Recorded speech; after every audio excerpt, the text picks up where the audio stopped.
بسم اللہ الرحمن الرحیم۔ السلام علیکم۔ سورہ البقرہ کی آیت نمبر 42 میں اللہ تعالیٰ فرماتے ہیں وَلَا تَلْبِسُوا الْحَقَّ بِالْبَاطِلِ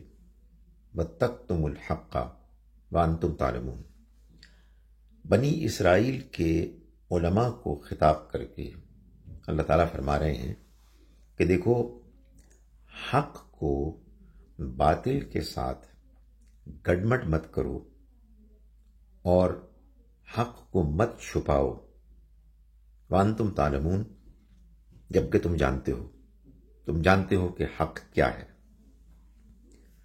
یہود کے علماء لوگوں کو دین بتاتے تھے، اور ظاہر ہے کہ دینداری کی باتیں تو حق کی باتیں ہیں، اللہ کی بات، اللہ کی شریعت کی بات، اللہ کے پیغمبروں کی بات، مگر اس کے ساتھ ساتھ وہ اس کے ساتھ باطل کو بھی شامل کرتے تھے، یعنی نبی اکرم صلی اللہ علیہ وسلم کی پیغمبر ہونے کا انکار، اور یہ وہ حق کو چھپا کے کرتے تھے، یعنی وہ پیشن گوئیاں کہ جو ان کی کتابوں میں اللہ کے آخری پیغمبر صلی اللہ علیہ وسلم کے بارے میں موجود تھیں، وہ ان کو چھپاتے تھے۔ عام آدمی بیچارہ یہ محسوس کرتا تھا کہ یہ دیندار لوگ ہیں، یہ دین کے عالم ہیں، یہ ہمیں اللہ اور آخرت کی باتیں بتاتے ہیں، اللہ کی شریعت ہم کو دیتے ہیں، تو آخر یہ کیا معاملہ ہے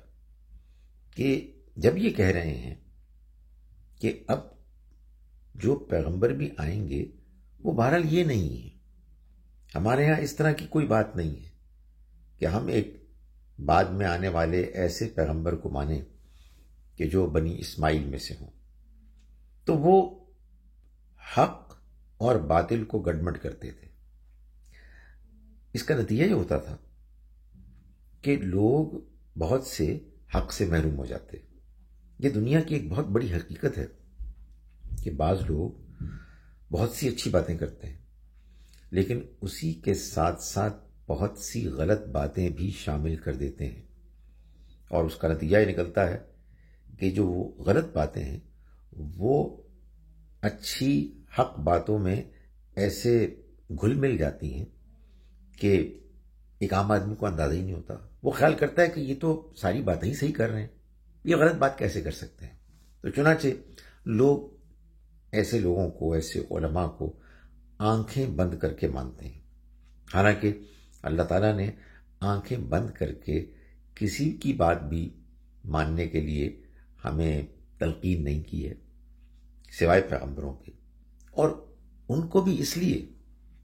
کہ ہم نے ان کو مان لیا ہے دلائل کی روشنی میں، شواہد کی روشنی میں کہ وہ اللہ کے پیغمبر ہیں۔ جب وہ اللہ کے پیغمبر ہیں تو پھر ظاہر ہے کہ وہ جو بات بھی کہیں گے وہ اللہ ہی کی بات ہوگی، جو دین دیں گے وہ اللہ ہی کا دین ہوگا، مگر پیغمبروں کے علاوہ جس کی بات بھی ہم سنیں گے اس کو آنکھ بند کر کے نہیں مانیں گے، اس لیے کہ قرآن مجید نے ہم کو یہ بات بتا دی ہے کہ بہت سے لوگ ایسے ہوتے ہیں کہ جو حق بات کے ساتھ ساتھ باطل بات بھی شامل کر لیتے ہیں، اور باطل باتوں میں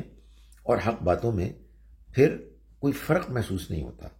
اور یوں انسان دھوکے میں آ جاتا ہے، اور یوں بہت سی ایسی حق باتیں کہ جو اس کو ماننی چاہیے وہ ماننے سے محروم ہو جاتا ہے۔ اس سے معلوم ہوا کہ انسان کو جب بھی وہ دین کی بات سنے، حق کی بات سنے، تو اپنی عقل کو بیدار رکھے۔ یہ بات کہ اس کو جو دین کی بات بتا رہا ہے وہ ایک دیندار انسان ہے، وہ بہت سی حق کی باتیں کر رہا ہے، یہ کافی نہیں ہے اس کو اس بات پر مطمئن کرنے کے لیے کہ وہ جو بات بھی بتائے گا وہ حق ہوگی۔ اس وجہ سے اس آیہ مبارکہ میں جو مفہوم بیان ہوا ہے اس کے نتیجے میں ہمیں اپنے ذہن کو، اپنے کانوں کو کھلا رکھنا چاہیے ہر حق کی بات کے بارے میں،